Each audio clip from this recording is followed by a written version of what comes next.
동양과 또 서양 또 우리 고대와 현대 또 미래 통틀어서 사람들이 제일 좋아하는 단어가 뭘까? 무엇이 최대 관심일까?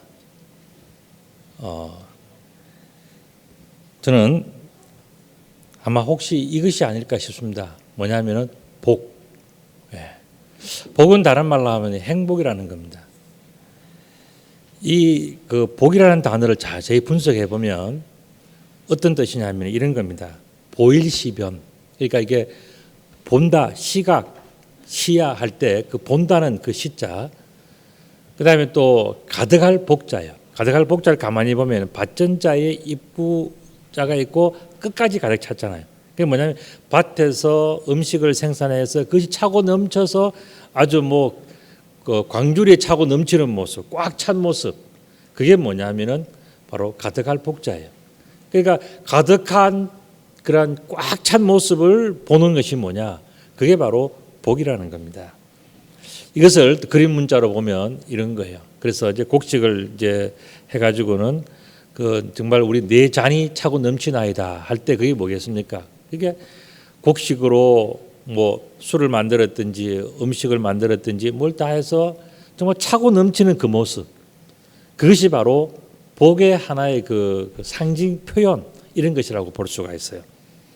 자, 그러면 이 복을 생각할 때에 우리들이 한번 짚어볼 것이 있어요. 그게 뭐냐면은 우리들은 정말 예수님의 행복을 먼저 생각해 보았나 하는 그런 문제예요. 우리의 행복은요, 모든 사람들이 전부 다 생각을 해요. 옛날 사람이나 또 지금 사람이나 나중 사람이나 또 정말 동양 사람이든 서양 사람이든 전부 다 자신이 얻을 복, 자신이 누리고 싶은 복, 자신이 가지고 싶은 복은 엄청 계산한단 말이죠. 그런데 과연 예수님의 행복을 먼저 생각해 보았나? 이것도 한번 짚어볼 필요가 있어요. 왜 그런가? 예수님은 여러분들의 행복을 먼저 생각하시는 분이기 때문에 우리는 늘 나의 복만 생각하고 살아가는데 나의 행복을 먼저 생각해 주시는 그 예수님의 행복, 그 예수님의 복된 그 기쁨 이런 것들을 우리가 먼저 생각해 본 적이 있는가 하는 문제입니다. 우리가 복을 이야기를 할 때에 주님은 어떻게 했는가? 주님은 아주 철저하게 오히려 모욕을 받으시고 철저하게 멸시와 천대를 받으셨습니다. 멸시와 천대와 모욕을 받으신 그 예수님 누구 때문입니까? 그것은 바로 이사야서 53장 3절에서 5절에 그 대답이 나와 있어요. 그게 뭐냐면은 그는 멸시를 받아 사람들에게 버림을 받았으며 간고를 많이 겪었으며 질고를 아는 자라. 마치 사람들이 그에게서 얼굴을 가리는 것 같이 멸시를 당하였고 우리도 그를 귀히 여기지 아니하였도다. 그는 실로 우리의 질고를 지고 우리의 슬픔을 당하였거늘 우리는 생각하기를 그는 징벌을 받아 하나님께 맞으며 고난을 당한다 하였노라. 그가 찔림은 우리의 허물 때문이요 그가 상함은 우리의 죄악 때문이라. 그가 징계를 받음으로 우리는 평화를 누리고 그가 채찍에 맞음으로 우리는 나음을 받았도다 하는 말씀입니다. 여러분들 예수님께서 누구를 위하여 그렇게 또 멸시와 천대와 모욕을 당하셨냐 하면은 결국 우리들을 위해서 우리들 때문에 그 모든 일들을 다 당하셨는데 우리는 그 예수님에 대해서 깊이 생각하지 않는다면 이거는 좀 문제가 있지 않을까 하는 생각입니다. 그렇기 때문에 우리는 내가 행복을 누릴 때 내가 작은 것에 감사할 수 있을 때 그때 생각해야 되는 것이 뭐냐? 우리 주님의 행복은 뭘까? 나로 인하여 주님은 무엇을 기뻐하실까? 이걸 생각하는 사람이 성숙한 그리스도인이지 않겠습니까? 요한복음 18장 12절부터 14절 오늘 본문의 말씀에도 이런 내용이 나옵니다. 뭐냐면은 이에 군대와 천부장과 유대인의 아랫 사람들이 예수를 잡아 결박하여 먼저 안나스에게로 끌고 가니 안나스는 그의 대제사장인 가야바의 장인이라. 여러분들 아주 짧게 이렇게 나오는 그 내용인데 이 내용은 우리가 좀 깊이 생각해 볼 필요가 있는 그런 본문이에요.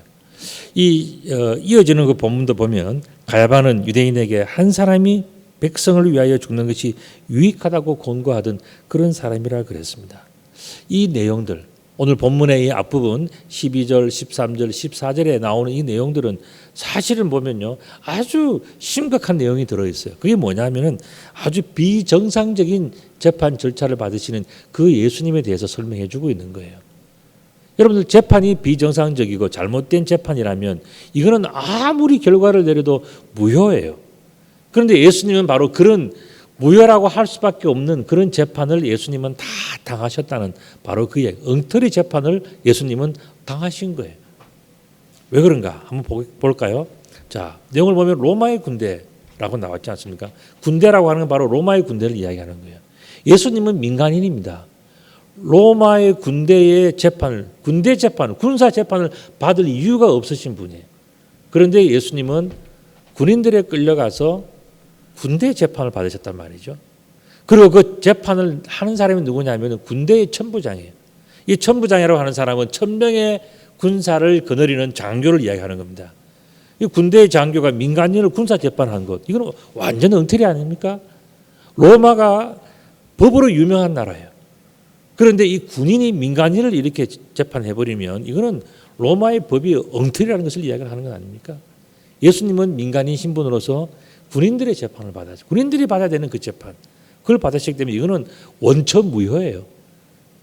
그 다음에 또한 예수님이 유대인이기 때문에 예를 들어서 유대인의 최고위층들이 종교적으로 볼 때 또 문화적으로 볼 때 예수님이 잘못됐다고 판단된다면 그건 한번 따져볼 필요가 있어요.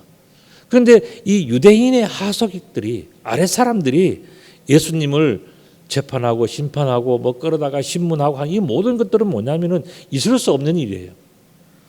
그런 일들을 예수님이 다 당하셨다는 거예요. 또 하나는 뭐냐면은 그의 대제사장인 가야바에게 이제 끌려갔는데, 끌려가서 재판은 누구한테 받냐면 안나스에게 받은 거예요. 여러분들, 유대의 대제사장은 한번 대제사장이 되면은 죽을 때까지 대제사장직을 유지하는 겁니다. 그런데 이 안나스는 자기가 원래는 대제사장이었는데 로마가 지배하면서 로마가 너 그만둬, 이렇게 그만둔 사람이에요. 그만둔 사람인데 이 사람이 어떻게 되냐 하면은 자기가 예수님을 재판하고 있는 거예요. 더군다나 더 기가 막힌 것은 자기의 사위가 가야바예요. 가야바는 어떤 사람이냐 하면은 한 사람이 여러 사람을 위해서 죽는 게 더 낫다고 하는 굉장히 잔인무도한 사람이에요. 사람 죽음을, 목숨을 우습게 생각하는 그런 사람이에요. 예수님이 이런 모든 재판에 끌려갔다는 것은요, 이거는 정말 억울하고 외로운 일이에요. 정말 이거는 있을 수 없는 그런 일들이 예수님은 그대로 다 당하셨다는 것이 바로 오늘 본문에서 이야기하는 바로 그 내용이에요. 너무나도 억울하고 너무나도 외로우신 이 예수님, 이 외로우신 예수님에 대해서 오늘 본문은 15절에서 또 이렇게 이어갑니다. 뭐냐면은 시몬 베드로와 다른 제자 한 사람이 예수를 따르니 이 제자는 대제사장과 아는 사람이라 예수와 함께 대제사장의 집에 들어갔다, 이런 내용이 나와요. 여러분들 한번 보세요. 12제자 중에서 시몬 베드로와 그 다음에 지금 다른 한 제자, 이 사람이 누구냐면은 성경에 나와 있지 않아요. 그런데 누구냐면은 이 바로 사도 요한, 요한 복음을 쓴 요한이라고 그렇게 봅니다. 그런데 이 두 사람이 이제 예수님을 따라간 거예요. 따라갔으면 나머지 10명 어디 갔냐 하는 거예요. 제자는 12명이었는데 지금까지 예수님에게서 예수님의 도움으로 먹고 마시고 말씀 듣고 함께 여행하고 모든 병 고치는 기적들 다 보면서 박수치고 너무 좋아서 할렐루야 아멘 하고 함께 했던 그 사람들 10명 어디 갔냐는 거예요. 예수님은 그 귀한 자리에서 10명이 없는 거예요. 그 어려운 자리에서 자신을 변호해주고 도와주고 함께 기도해주고 하는 그 사람들이 없는 외로운 삶을 살으셨어요. 또한 더 앞서가야 할 사람이 누굽니까? 베드로잖아요. 베드로는 그래도 명색이 수제자인데, 그런데 지금 내용을 보면요, 한 제자, 그 사람이 아까 제가 요한일 것이라고 추측한다는 신학자들이, 그러면은 이 요한은 뜰 안에 들어가서 예수님을 가까이에서 지켜보면서 이리 뛰고 저리 뛰고 하는데 베드로는 어떻게 했습니까? 문 밖에 있었던 거예요. 이게 잘못된 거 아닙니까? 베드로가 정말 수제자라면은 제일 어려울 때에 제일 먼저 목숨을 바치고 헌신하고 희생하고 변호하고 예수님을 위해서 뜨겁게 기도하고 가까이 가서 무언가를 하고 싶은 마음이 있어야 되는 그 베드로는요, 멀찍이 도망가고 다른 제자가 그 베드로의 역할을 하고 있다는 것은 이것은 뭔가 잘못된 거예요. 그리고 이 다른 제자 요한은 어떻습니까? 대제사장과 아는 사람이라 그랬어요. 예수님을 잘 아는 사람, 하나님을 잘 아는 사람, 이렇게 표현하지 않고 어떻게 보면 사회적으로 연줄이 있는 사람, 뭐 이렇게 볼 수도 있는 그런 부분이에요. 그래서 그런 부분에 사람이 나서서 하고 정말 나서야 될 베드로는 또 저 뒷전으로 내려가 있다는 것은 이거는 아주 잘못된 이야기들이에요. 또한 대제사장의 뜰에서 진행된 일이에요. 여러분들 회의라고 하는 것, 오늘도 우리가 뭐 재직회도 하고 또 우리가 뭐 늘 이렇게 정기적으로 하는 교회 안에 여러 가지 회의들이 있지 않습니까? 교회 안에서 예배실에서 회의실에서 그다음에 정상적인 어떠한 그 절차를 통해서 충분한 토의를 한다면 그것은 합법적인 회의가 될 수가 있어요. 그런데 지금 뭐냐면 교회 마당에서 몇 사람 모여서 한 걸 이걸 재판이라고 이야기할 수가 있습니까? 예수님이 그런 재판을 받았다는 거예요. 예수님께서 첫날에 이끌려왔을 때에 건물 안에 들어가지도 못하고 바깥에서 사람들 앞에서 그저 하는 그 말들 그것으로 예수님의 평가가 끝나버리는 그런 엄청난 억울함을 예수님이 다 당하셨다는 것입니다. 이렇게 당하는 이 모든 모습들을 보면서 정말 어려울 때 뒤로 숨어버린 이 베드로, 그리고 대제사장과 아는 사람인 요한이 베드로보다 더 나서서 할 수밖에 없는 이런 문제들, 그리고 건물 안에서 정말 회의 절차를 따라서 공정하게 이루어지는 그런 회의와 재판이 아니라 정말 바깥에서 몇몇 사람들이 입김해서 그냥 대충 해버리는 그런 일들을 통해서 예수님의 목숨이 왔다 갔다 하는 그런 일들이 벌어진다고 생각해 보십시오. 얼마나 이거는 잘못된 일입니까? 그런 일들이 생겼다는 겁니다. 이런 것을 볼 때에 종합적으로 볼 때 이것은 여러 가지 영역 다 보면은요 정말 무책임한 일들이에요. 베드로도 그렇고 또 이 군사들도 그렇고 대제사장들도 그렇고 다 너무 무책임하고 또 무질서하고 이거는 뭐 로마가 법이 그렇게 유명하다 그러지만 법도 없는 그런 이상한 일들이 벌어지는 가운데서 예수님은 홀로 그 모든 것을 다 당하고 있는 것입니다. 또한 16절의 말씀 보면 베드로는 문 밖에 있었다고 아까 제가 말씀드렸지 않습니까? 그래서 대제사장을 아는 다른 제자 요한이 나가서 문 지키는 여자에게 허락을 받고 나가서 베드로를 다시 데리고 들어오는 일이 본문에 적혀져 있어요. 여러분들 문 지키는 여자는요 모든 하인들 중에서 제일 흔히 하는 말로 핫바리 하인이에요.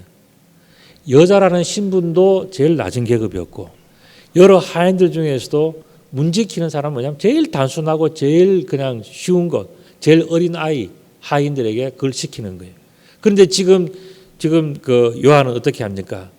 베드로를 불러와야 되니까 나가면서 들어가면서 이 하인에게 부탁을 하고 비는 겁니다. 이 좀 베드로가 들어올 수 있게 허락을 받는 거예요. 이 하인 제일 낮은 하인이 딱 보고서 돼 안 돼 이걸 이야기할 때 그 상황을 한번 생각해 보십시오. 얼마나 이거는 참 부끄럽고 창피하고 굉장히 참 그런 일들이 벌어지고 있는 거예요. 그래서 여자에게 허락을 받아서 겨우겨우 베드로를 데리고 들어왔다. 이제 이렇게 이야기합니다. 이런 것을 볼 때에 참 무한한 일이에요. 무한이라고 하는 것은 뭐냐면 낯을 들 수가 없는 그런 일이 생겨요. 명색이 예수님의 제자들이고 명색이 예수님의 수제자 또 훌륭한 제자 똑똑한 제자들이 그 문 앞에서 문 지키는 여인에게 빌면서 들어갈 때 나올 때 허락을 받아가면서 이렇게 어렵게 하는 이 모든 일들을 보면은 굉장히 참 부끄러운 일들이죠. 17절에 그 내용들이 나옵니다. 문 지키는 여종이 또한 베드로에게 말하되 너도 이 사람과 한 패가 아닌가? 너도 이 사람의 제자 중 하나가 아니냐라고 물을 때 베드로는요 그 자리에서 자기도 모르게 툭 튀어나오는 이야기였어요. 뭐냐면은 나는 아니다 이 이야기를 하는 거예요. 여러분들 베드로가 뭐라고 이야기를 해야 되겠습니까? 맞습니다라고 이야기해야 되는 거죠. 나는 제자가 맞습니다. 나는 정말 제자입니다. 이 이야기를 해야 되는데 어렵고 힘들어지니까 나는 아닙니다. 이 이야기를 하는 거예요. 여러분들 베드로의 이 이상한 고백 나는 아닙니다라고 하는 이 모든 것을 보면요, 얼마나 이 하인이 베드로를 대해서 무시하고 있는가, 얼마나 얕잡아 보고 있는가. 베드로를 얕잡아 보고 있는 하인의 그러한 말투, 눈빛, 모든 것들이 얼마나 무시하냐 하는 것이 이 속에 다 나와 있는 거예요. 그래서 이 베드로에게 대해서 이야기하니까 베드로는 이상한 고백, 아까 말씀드린 것처럼 나는 아니다, 그 고백을 이제 하고 있는 겁니다. 여러분들, 나는 아니다, 이것을 우리 경상도 사투리로 하면 어떻게 되는지 아십니까? 우리 의학시험을 보고 오신 분은 어떨지. 나는 아니다. 예? 이게 굉장히 어려운 한국어인데 나는 아니다. 경상도 버전을 하면 뭘까요? 어디에 하는 게 이게 경상도 말이야. 또 언제, 이게 아니라는 뜻이 나는 아닙니다 이 뜻입니다. 그리고 또 제일 쉬운 건 뭐예요? 아니라에 이런 거거든. 자, 그러면 전라도 말은 뭔가? 뭘까요? 전라도 말은요, 아니란 게 시방 뭐라고라? 이거는 이제 아니라는 뜻이야. 자, 그림으로 설명해 드리면은 이런 거죠. 환장하겠네 하면 이거는 아니라는 뜻이야. 그러니까 우리가 지금 베드로에게 너는 예수님의 제자지, 한패지, 그러니까 환장하겠네 이러면 이거는 아니라는 뜻이잖아요. 이게 지금 베드로가 하는 이야기는 뭐냐면은 나는 아니야. 어디에? 그런 식으로 전부 다 아니라 그래버리니까 이 베드로는 위기를 모면할 수 있지만 예수님이 이 말씀을 들으면 얼마나 섭섭했을까 하는 생각을 해봅니다. 이렇게 볼 때 베드로는 양심이 없는 무양심이고 또 자기가 명색이 이 수제자인데 수제자로서의 이러한 책임이 없는 거예요. 아주 무책임한 겁니다. 왜 그런가? 마태복음 16장 16절 17절에 베드로의 유명한 고백이 나오잖아요. 그에 보면 예수님께서 너는 나를 누구라 하느냐 물었을 때 베드로가 고백을 해요. 주는 그리스도시요 살아계신 하나님의 아들이시니이다. 그때 예수님께서 그 베드로에게 답변을 다시 하십니다. 뭐냐 하면은 바요나 시몬아, 네가 참 복이 있다. 이를 내게 알게 하니는 혈육이 아니요 하늘에 계신 내 아버지께서 네게 알게 했기 때문에 너는 정말 복 있는 자다. 너가 지금 뭐라고 했는지 아느냐? 주는 그리스도시요 살아계신 하나님의 아들입니다라고 고백한 이거는 정말 너에게 임할 축복이 너무너무 크고 놀라운 거라고 예수님께서 이 바요나 시몬 베드로를 굉장히 축복해 주었는데 지금 베드로는요 딱 한순간에 다 까먹어버린 거예요. 나는 아닙니다. 제자가 아니라는 거예요. 예수님은 이 제자이기 때문에 베드로가 굉장히 그 복받은 사람이라고 축복해주고 사랑해주고 은혜를 베풀어주고 다 해줬는데 지금 베드로는요 딱 어려워지니까 어디에 이래 돼버린 거예요. 이런 모든 것들을 보면서 야 정말 사람이 한순간에 이렇게 바뀌는구나 하는 것을 우리가 볼 수 있어요. 또한 요한복음 6장 67절과 68절에 보면은 예수께서 12제자들이 다 있을 때에 물었습니다. 너희도 나를 두고 가려느냐 물었는데 제자들 중에서 베드로가 대답을 합니다. 뭐냐면 주여 영생의 말씀이 여기 있사온데 우리가 어디로 가겠습니까? 그러니까 예수님이 또 마음이 막 감동해서 야 베드로 훌륭하고 좋다 그랬는데요. 지금 베드로가 뭐라 그랬습니까? 언제? 나는 아닌데요. 딱 얘기해버리니까 끝나버리는 거예요. 야 정말 이 베드로는요 지금까지 3년 동안 예수님과 함께 싸우면서 신뢰와 사랑과 정과 축복과 모든 것을 다 경험했던 것 그것들이 이 가야바의 뜰에서 가야바의 집에도 들어가지 못하고 가야바의 뜰에서 첫 번째 있는 그 재판 그 자리에서 다 잃어버리고 마는 거예요. 엄청난 주님의 칭찬을 받았지만 베드로는 한순간에 모든 것을 다 잃어버리고 말았습니다. 더구나 어떤 일인지 아십니까? 더 불쌍해진 베드로의 모습을 볼 수가 있어요. 본문 18절 말씀 보면 그때가 추웠다 그랬어요. 종과 아래 사람들이 불을 피우고 서서 쬐는데 베드로도 함께 서서 쬐더라 그랬습니다.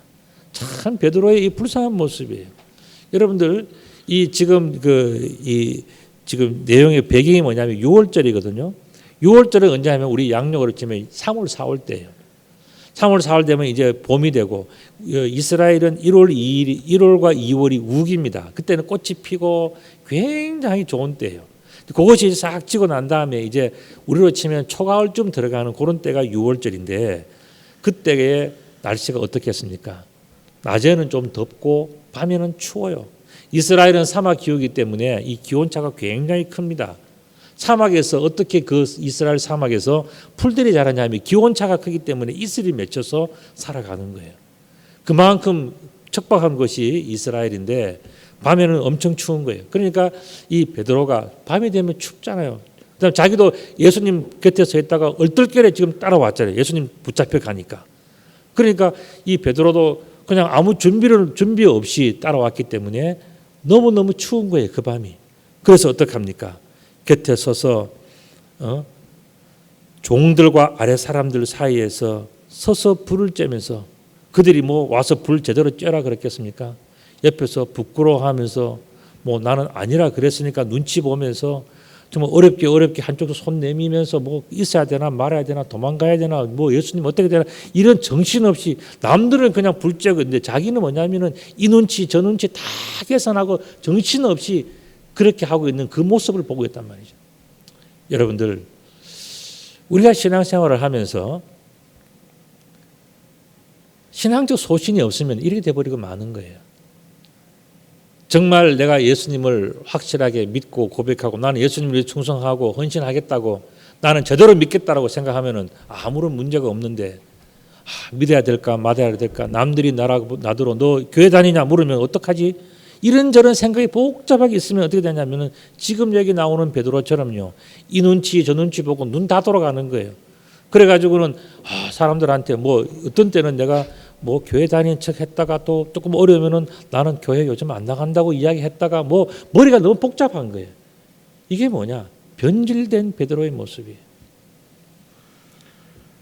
바로 그런 모습을 본문에서는 28절에서 적고 있는 겁니다. 또한 그들은 이 불을 피우면서 곁에 서면서 베드로도 거기에 함께 서서 이 누구와 함께 있다 그랬죠? 종들과 아래 사람들과 예수님의 제자인데 그들이 가서 거기서 눈치 보면서 그들과 똑같이 하면서 나는 제자 아니야. 속으로는 정말 나는 제자가 되고 싶다라고 막 얘기하면서 그 다른 사람들 앞에서는요. 나는 예수님 제자 아니야. 요즘 말로 한다면 나 교회 안 다녀. 예수 안 믿어. 나 하나님 몰라. 예수님 몰라. 그 이야기를 입으로 드러내고 살아가는 사람이랑 똑같은 거예요. 바로 이것이 베드로의 모습이에요. 이것을 그림으로 한번 본다면 바로 이런 그림입니다. 이 그림을 보시면 그림이 참 재미가 있어요. 이 중에서 베드로를 한번 찾아보세요.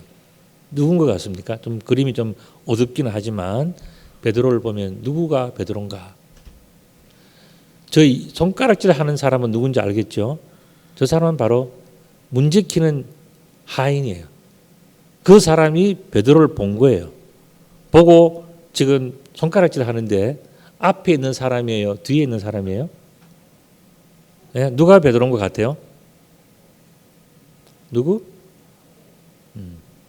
앞에 같은데요. 뒤에 사람입니다. 뒤에 사람. 왜냐하면 이제 나이도 좀 더 들고 그 다음에 베드로는요 지금 당당하지를 못해요. 오히려 제자 요한은 당당하게 들락날락하면서 베드로의 역할을 대신 해주고 있는데 베드로는 뭐냐면 자기가 그렇게 많은 축복을 받고 사랑을 받고 은혜를 받고 다 했는데도 뒤에 숨어서 비굴하게 있는 사람이 누구냐면 그게 바로 베드로예요. 그런데 또 하인이 그것을 알아채리고 너 예수님의 제자지? 물으니까 어디에? 아닌데요. 이렇게 하잖아요. 이게 바로 뭐냐? 베드로의 그 모습이 너무 초라해요. 지금은 보면은 군사는요 불 옆에서 추워서 새벽이니까 추워서 졸고 있어요. 아무도 보는 사람도 없어요. 그냥 여자 종 하나가 보는데도 이 사람은 벌벌 떨고 있는 거예요.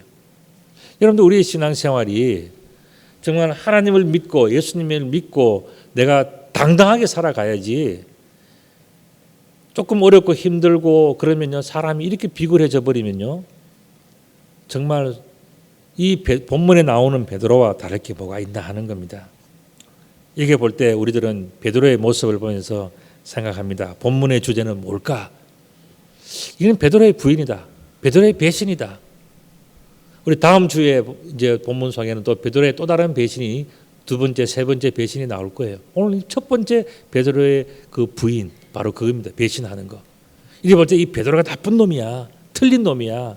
아주 질이 안 좋은 놈이야. 이렇게 우리들이 이해를 하고 있지 않습니까? 과연 이것이 이 본문에서 이야기하고 싶은 그러한 중요한 핵심 주제일까?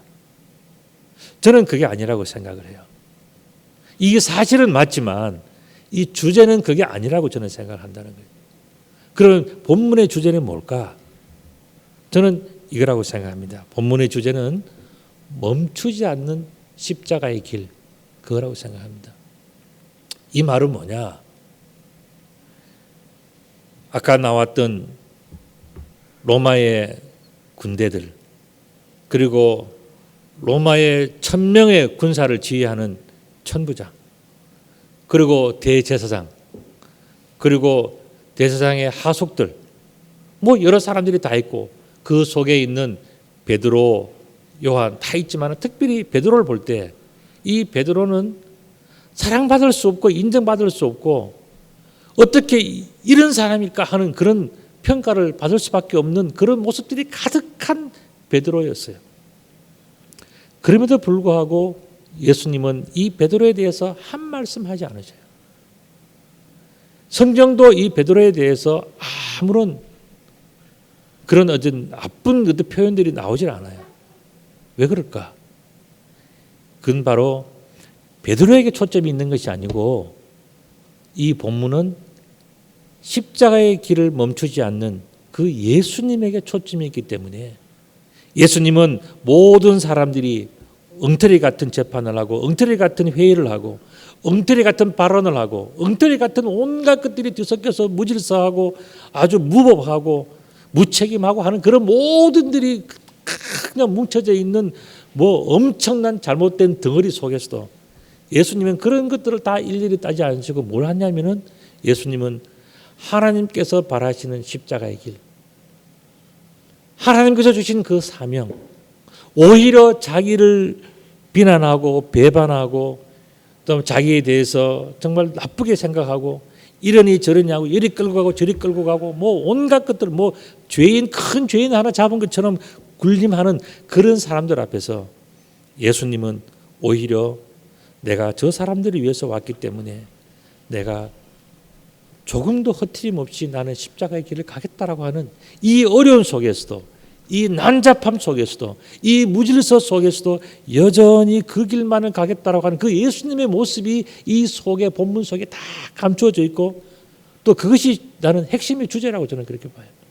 예수님께서는 바로 그것을 가면서 정말 저 사람들, 바로 저런 사람들, 무질서하고 무법하고 아주 교양도 없고 늘 배신하고 거짓말하고 정말 지 하고 싶은 대로 다 그냥 해버리는 생각도 없는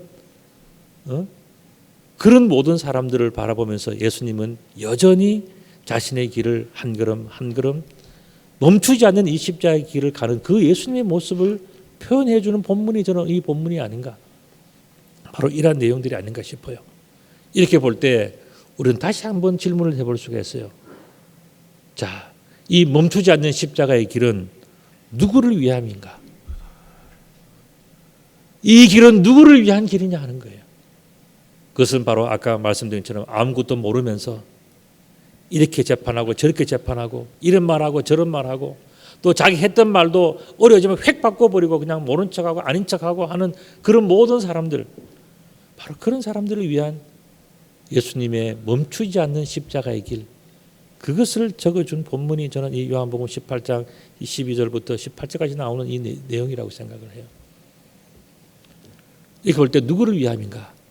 그것은 바로 당신을 위한 거다라는 겁니다.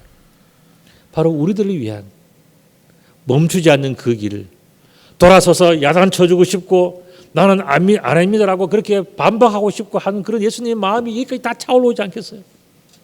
그럼에도 불구하고 예수님은 그 길을 말없이 다 당하시고 아주 순수하게 그 길을 걸어가시고 그 억울함을 표현하지 않으시고 그냥 가시는 거예요.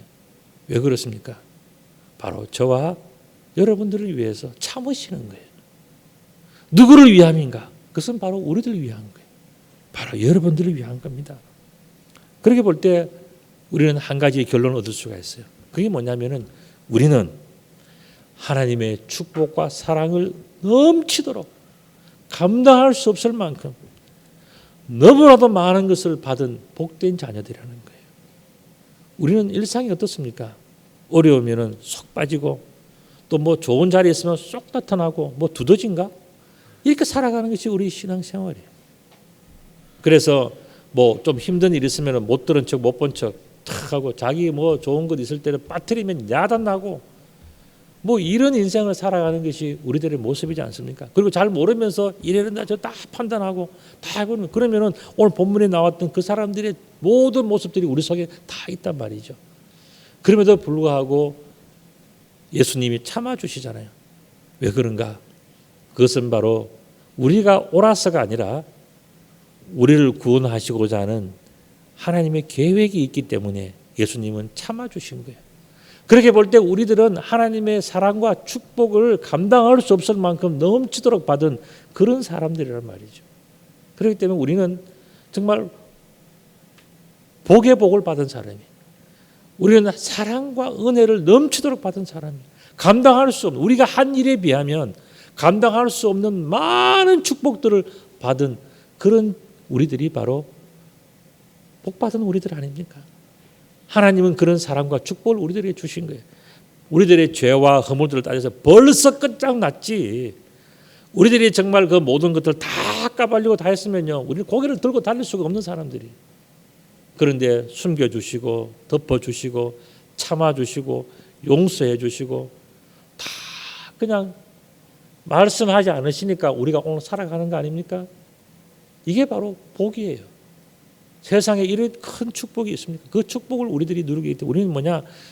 나는 참 복받은 사람이다. 다른 말로 하면 나는 용서받은 사람이다.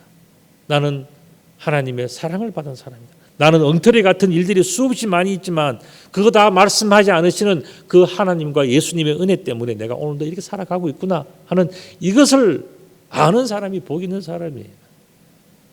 오늘 이것을 볼 때에 우리들은 너무너무 복받은 사람이에요. 자, 정말 엉터리 같은 어디에 이제 막 우리 몇 사람만 아는, 가족만 알고 친구만 알고 하는 그런 비밀들이 얼마나 많이 있습니까? 요즘은요, 정치인들은 그런 거 캐내 가지고 까벌리느라고 야단이지 않습니까? 그런데 예수님 어떻게 하셨습니까? 더 정확하게 알고 더 많이 아시지만은 다 듣고 넘어가시잖아요. 이게 뭐냐? 우리들에게 복을 주시는 모습이에요. 이렇게 볼 때 우리들은 참 복받은 사람들이에요. 오늘 저는 여러분들에게 결론을 드리고 싶어요. 이런 결론입니다. 뭐냐? 하나님의 축복이 여러분들에게 더욱더 함께 하시기를 바랍니다 하는 그런 말씀이에요. 여러분들, 우리가 지난 날까지 또 우리가 보니까 뭐 우리 학생들 이외에는 다 수십 년 살아오셨는데 그 수십 년 동안에 멋진 일도 많지만 부끄러운 일도 얼마나 많이 있겠습니까? 그런데 하나님 어떻게 하셨습니까? 다 덮어주시고 말씀 안 하시고 못 본 척 해주시고 못 들은 척 해주시고 그때 우리는 너무너무 큰 축복을 받은 거예요. 하나님께서 우리들에게 허락하시는 이 한 해도 하나님께서 우리들을 용서해 주시고 덮어 주시고 사랑해 주신다면 얼마나 행복할까, 얼마나 복될까 하는 생각을 다시 한번 가져봅니다. 여러분들, 우리는 하나님의 사랑과 용서 속에서 하루하루 살아가는 사람들이에요. 이 축복과 은혜가 오늘도 우리와 함께 하신다면 우리는 정말 복받은 사람이에요. 우리는 이 축복을 감사할 줄 알아야 돼요. 양심이 있다면 우리는 감사하며 살아가야 돼요. 오늘 우리가 함께 나누어야 되는 어려운 우리 영어 인사가 하나 있습니다. 여러분들이 따라 할 수 있을지 모르겠는데 너무 어려워서 우리 수준이 있어서 뭐 할 수 있을 것 같아요. 우리가 한번 봅시다. 뭔지. 자, 우리 같이 한번 읽어 시작. God bless you. 예. 이것은 뭐냐면 하나님이 당신을 축복하기를 바랍니다. 당신을 축복합니다. 하나님은 우리를 축복합니다. 하나님이 당신을 축복합니다. 그런 말이에요. 우리 전후 좌우에 계신 분들에게 우리가 새해가 되면 좀 고상하게 우리 최소한 영어로 이게 한번 인사할 수 있어야 되지, 그죠? 자, 우리 인사해보자. 시작. God bless you. God bless you. 예. 하나님께서는 우리들을 굉장히 사랑하십니다. 우리들을 용서해 주시고 덮어 주시고 함께 해 주셨어요. 오늘 이 축복이 우리와 함께함을 늘 감사하시는 그런 우리들 될 수 있기를 바랍니다. 함께 기도드리겠습니다.